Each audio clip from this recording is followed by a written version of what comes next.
Hey, what's up, everybody? True Boxing here. Thank you for coming back to Get Hit with the Truth. So today we're doing the What's Next on Bruno Surace, or Surace, or whatever his name is.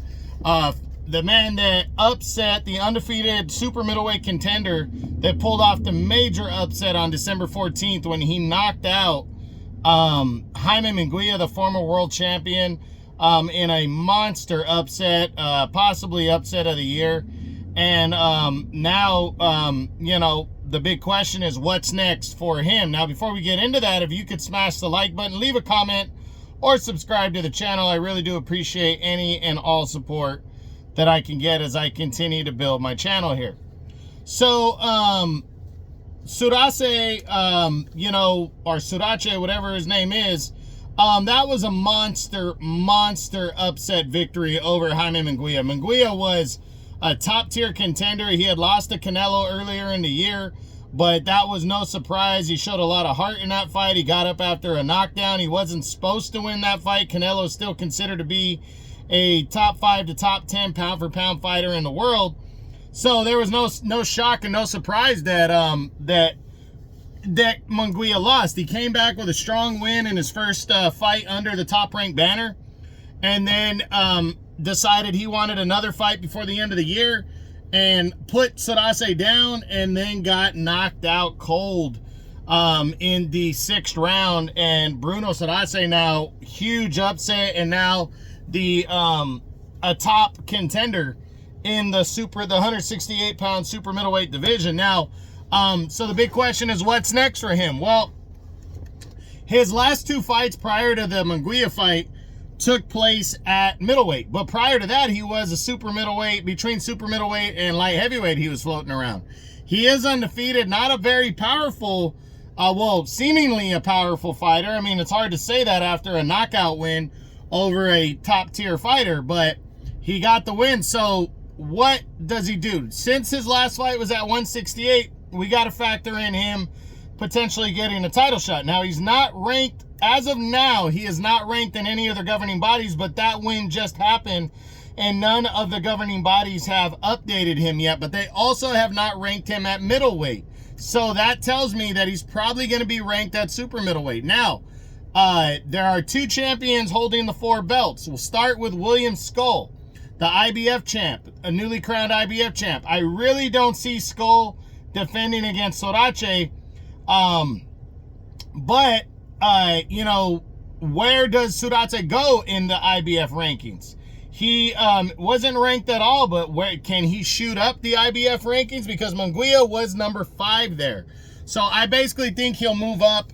He'll move into the rankings, but I don't think he's going to get a shot at Skull, because I believe Skull's going to be ordered to fight Vladimir Shishkin next in a rematch, or he's going to wait around to see what Canelo's going to do, or he's going to take on the winner of Mabili, or the winner of whoever Mabili fights next. Now, I wouldn't be surprised if Mabili were to fight Surace to become the IBF's mandatory challenger, but Munguia losing really knocked everything on its head, shocked the world, and now we got to wait around and see what the possibility is. But I don't believe William Skull's going to be able to fight Surace next.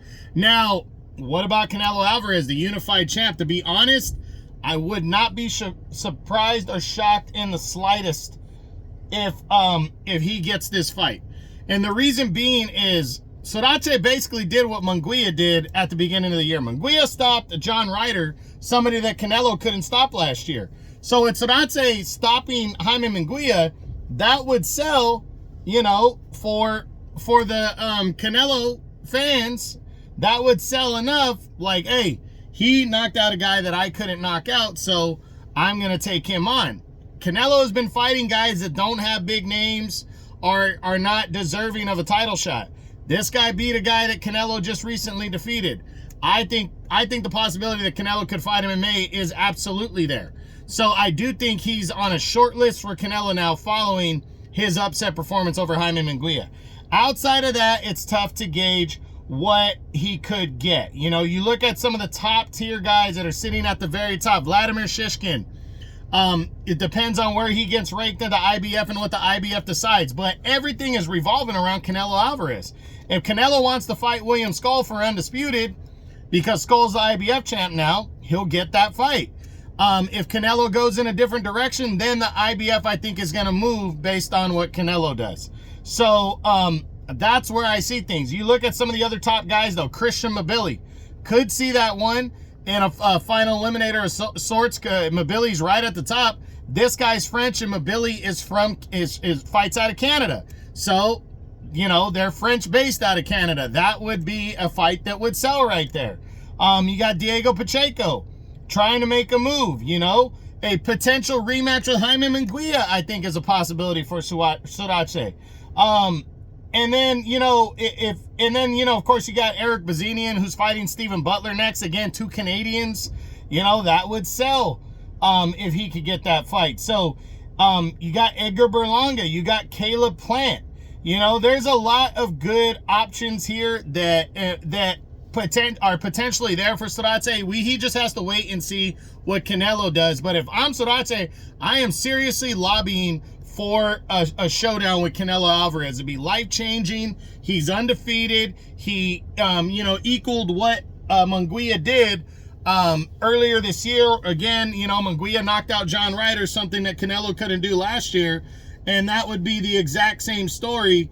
And you could argue, I mean, you know, you can argue that this guy is better than Munguia just based off the victory. So there would be a lot to, you know, consider and everything for Canelo. So we'll see what happens, but that's it. That's what I got. That's my what's next on Undefeated Super Middleweight Contender Bruno Surace of France, following his monster upset victory and 6th-round knockout of former junior middleweight champion Jaime Munguia on December 14th on ESPN.